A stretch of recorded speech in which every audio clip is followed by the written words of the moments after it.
First things first, guys, before we get into the quote-unquote review of the 113, there is a link in the description and in a pinned comment below that takes you to a survey about +1, -1. I wish I recorded myself taking the survey, but I did not. One of the questions you will be asked is, were you aware that there was a +1, -1 event from the 4th of July until the 7th of July at tiers 5 through 7? Obviously, whoever made this wasn't exactly sure when it was, because it was the whole week, not just those 4 days, and it was not tiers 5 through 7.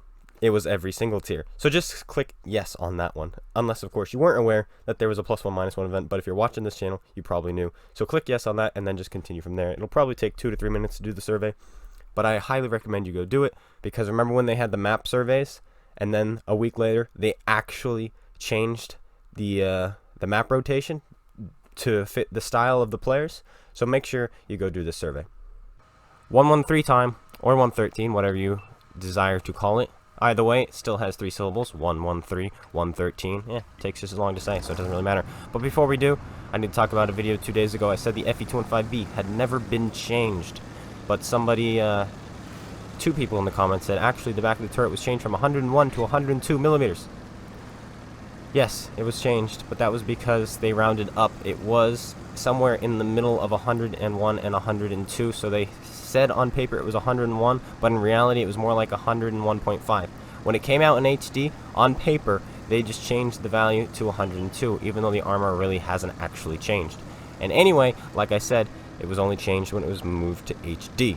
And they did that to a lot of tanks when they moved to HD, was they just perfected the armor values a little bit. And so that's what they did in the FE215B, though it did not change the tank in any way. Unless you say, oh, that extra ½ millimeter change the tank is too good now. No, I wouldn't warrant that. But now we're on to the 113. We're not talking about British heavies today. We're talking about Chinese heavies. We talked about this last week, but we didn't delve into is it dead. We kind of were just stating the fact that the 112 is amazingly good. So what does that make the 113 if it's, pretty much the same at a higher tier? So that kind of set up for this video. Is the 113 dead? Now, when I call a tank dead, it's in my own opinion. Alright? What is the definition of a dead tank? Once again, that's going to be my opinion. And in my opinion, there are 2 ways to define a dead tank. The first being, is it being played? Is the 113 being played? Well, no. You'll be like, oh, but I see them in games. Sometimes. How often do you see it in game compared to a T110E5, an IS-7, a 111-5A, an E100, a Super Conqueror, a Chieftain? You know what I'm saying? How often do you see the 113 compared to those? I'd say I see a 113 at tier 10 1 every 5 to 10 games. Like, it really is kind of a rare tank to see in game. The next thing that defines a dead tank, in my opinion, is it worth playing? That's another thing you have to ask yourself. Is the tank even worth playing? And that's what we're going to take a quick look at right now. So I've decided to compare the 113 to 3 other tanks, the 5A, the 121, and the Object 430U, and we're going to be going over the key differences, the key things that make the 113 the 113, and I'm going to argue its hit points, its mobility, its gun handling, and its speed, and its armor. Alright, so those are what define the 113. And right away we are going to look at armor, the hull armor, and it is red. It has the worst hull. It's tied with the 121, the medium tank, though the 113 is angled back more, so it makes it a little bit better. Turret-wise, doesn't really matter. They're all really good turrets. The 113 and the 121 have really tall cupolas, and then you have the 430U, which you pretty much cannot penetrate its turret anywhere at all. And this is the closest in playstyle to the 113 in my opinion. And so that's a 1-up for the Object 430U. It's got the better turret, it's got the better hull. Hit points. 113 all the way, has the most hit points. 300 more than the 430U, 100 more than the 5A. So that's that. DPM. Oof. It's worse than the 5A, and it's worse than the 121. But it's better than the 430U. So that's a plus for the 113 versus the 430U. But the 5A and the 121 trump it with 200 more DPM you can get on a heavy tank. Gun handling. Yet again, 2.7 seconds aim time is the worst, tied with the 121. This tank, the 5A, with a 130mm gun and 50 more alpha, has a better aim time and the same gun handling on the move. So it's going to snapshots more. The tank with the bigger gun and higher DPM is going to snapshots more than the tank with the smaller gun. And then that's not even looking at the medium tanks. The medium tanks trump the gun handling on the move. No problem. Easy peasy. Lemon squeezy. Moving on to the caliber quickly. We're just going to touch on the fact that the 5A has the bigger gun and yet has the better rate of fire, or almost the same rate of fire, 11.2 seconds reload compared to the 10.09 or 10.9. That's 0.3 seconds longer on the 5A with 50 more alpha, so that's something right there. And it also carries a lot more ammo, 40 compared to 34. Alright, that's interesting. Moving on to penetration, the 113 got buffed to 258, so it now has the best in class. It's 6 more than the 430U, so that's going for it. The heat is all the same. Moving on to HE alpha, it's all 530 other than the 130 millimeter on the 5A, which is 640. Okay, moving on, mobility, 50 on the 113, 50 on the 5A, 56 on the 121, and 48 on the 430U. So right away, it sounds like, oh, there's a plus on the 430U. Yes, in a straight line, there's a plus on the 430U. It even has better horsepower per ton by 2 extra horsepower per ton. But that's it.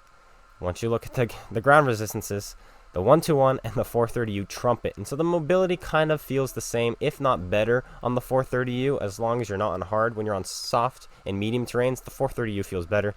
So the 113 only is better really on a heavy, on like a city map with streets everywhere, and maybe going up a hill it can go faster. So I'm going to give the mobility kind of a tie to the 113 and the 430U. So those have a tie. The 5A is pretty much almost identical to the 113. So there's that, but the 5A also has the bigger gun. It has 7 degrees of gun depression. Let's jump into that now, shall we? The 113 has 5 degrees, and so does the 430U. And they both have the same gun elevation as well. So that's kind of funny. They're literally almost identical. These tanks are so close together. But then you look at the 5A and it has 7. But then you look at the 121 and it has minus 3.5. Don't worry, we'll get to the 121 one day about is it dead, so don't you worry about that. So right there, the 5A has the advantage. Moving on, view range, all the same. Camo rating, of course, the heavy tanks have less camo rating than the medium tanks. So there's that. So, all in all, I think there are more pluses to the 430U. And it's a medium tank. But it has more armor, about the same mobility, almost a better gun, but not better penetration. It has worse DPM. So that's interesting. So if you want kind of a medium tank with heavy armor, would you pick the 113 or the 430U? I would pick the 430U. If you want a Chinese heavy tank with a nice gun, good gun depression, mobility, would you pick the 113 or the 5A? I would probably pick the 5A. So all in all, is there a reason to playing the 113? So I'm going to give my opinion right away, and my opinion is no. It kind of has the same play style as a Soviet medium tank. But then why wouldn't you play a Soviet medium tank? And then some people might say, oh, well, but it also has more armor than the Soviet mediums, and so it's a little bit more flexible. It has the gun of a heavy tank, so once again, it's a little bit more flexible.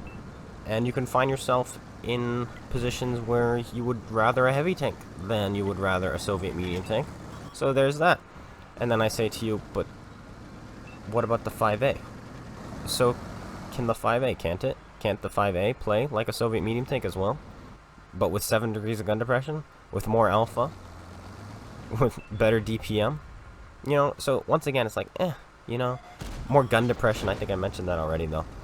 And then there's tanks like the 430U, pretty much the almost near perfect Soviet medium tank, which can heavy tank better than the 113. So yes, I know there's gonna be controversy here, and people are gonna be like, no.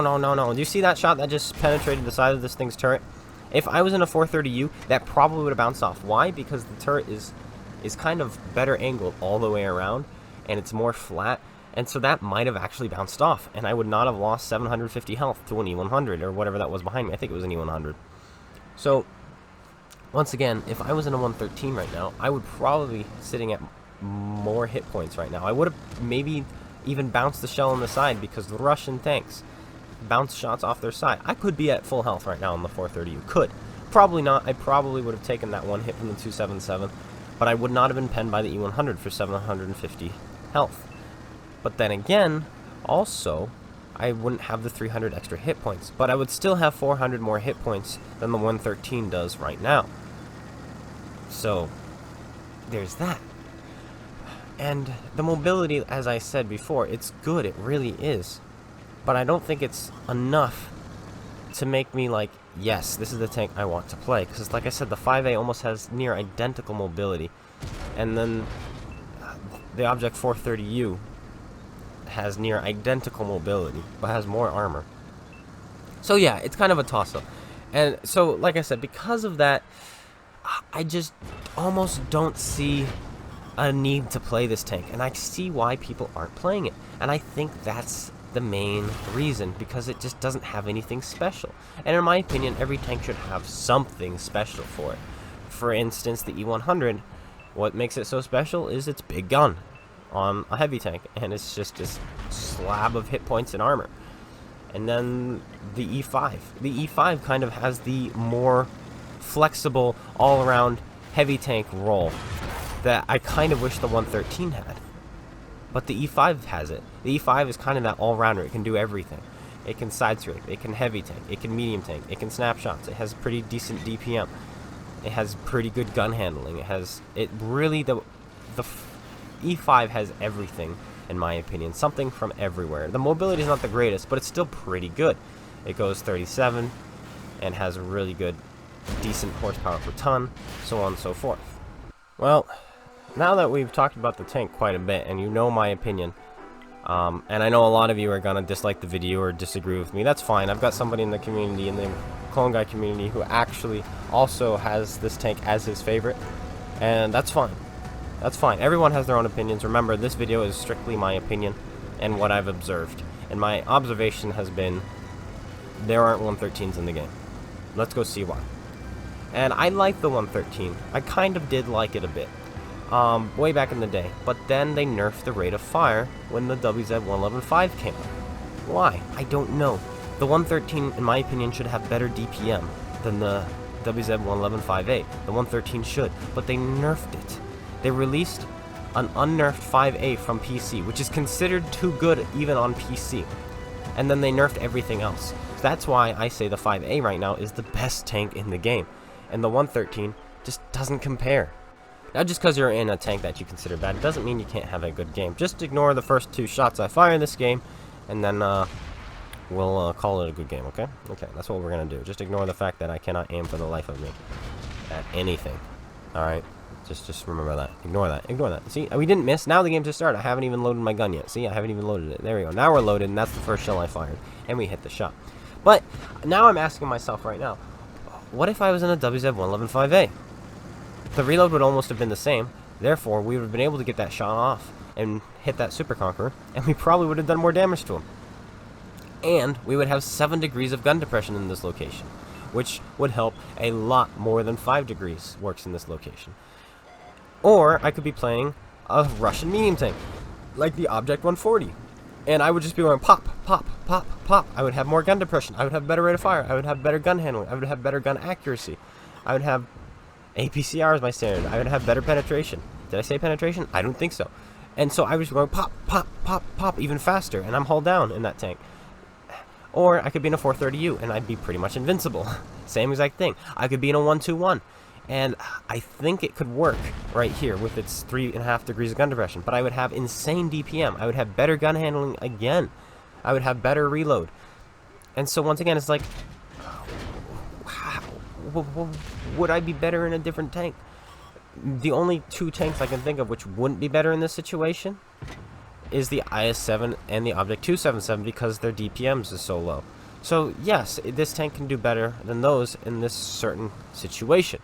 But then you saw I got penned by the Super Conqueror, even though it looked almost like I was hull down. He hit the side of my tank, and that's because of how low the gun is on this turret. The gun is so low on this turret that sometimes you feel like you're hull down, but you actually aren't. Most tanks have their guns higher up in the turret, or at least the really good ones, in my opinion. The higher the gun is on the turret, in my opinion, the better, because then you can hide your whole hull when you're poking over ridge lines and so on and so forth. This tank can't really do that because of how low the gun is, so it's right at the hull. And once again, that aim time is pretty long, 2.7 seconds. We would have aimed a little bit faster in the 705A. And now watch this. This Batchat's aiming at us. He hits us in the turret, and then while he's falling down, He fires off a shot, and he penetrates us, probably in the upper hull. And I couldn't quite find a clean shot on him, so I never took it. But you see, he penned us. In the 430U, he probably wouldn't have penned us. Just gonna throw that out there. And even in the Russian medium tank, because of how low profile it is, he might have hit us in the turret again. But that's just me saying, you know, things that could have happened, hypothetically speaking, should I say. So we're not gonna quite go there. But then look at this. This penetration, that's pretty good. Looking down at the lower plate, would we have penned him with 9 less penetration? Maybe not. We might have bounced. So that 58 is actually pretty good. Would we have penned him with the 52 of the 430U? Maybe. Would we have penned him with the 50 from the 705A? Maybe. So right there, that was an advantage. We had a better chance of penning. It was an orange pen marker, which meant there's pretty much, we're just as likely to bounce as we are to pen. So that did definitely go in our favor, the fact that we were playing in the 113. Now that's going to be it for this game. I'm going to start wrapping things up because we get nothing done. What is your opinion on the 113? Do you think it's a dead tank? Do you think it needs to be returned to its former glory of its better DPM than the 5A? I think it should have better DPM, if not the same DPM as the 5A. And I think the tank would be good. I think it should have 7 degrees of gun depression over its sides, and I think the lower plate should be buffed to be the same as the 112, the tier 8 tank with preferential matchmaking. Now the game on Prokhorovka we did win, but I forgot to grab the post-game results, so you don't get to see that. Our team actually did manage to win that because we won. So there's that. So what's your opinion on the 113? Let me know in the comment section below. And what other tanks do you think are dead, guys? I'd like to hear from you. And let me know. Make sure you go check out Spaceman and GotADingy's YouTube and Twitch. Links in the description below. And I'll see you guys all later. Take care. And peace out.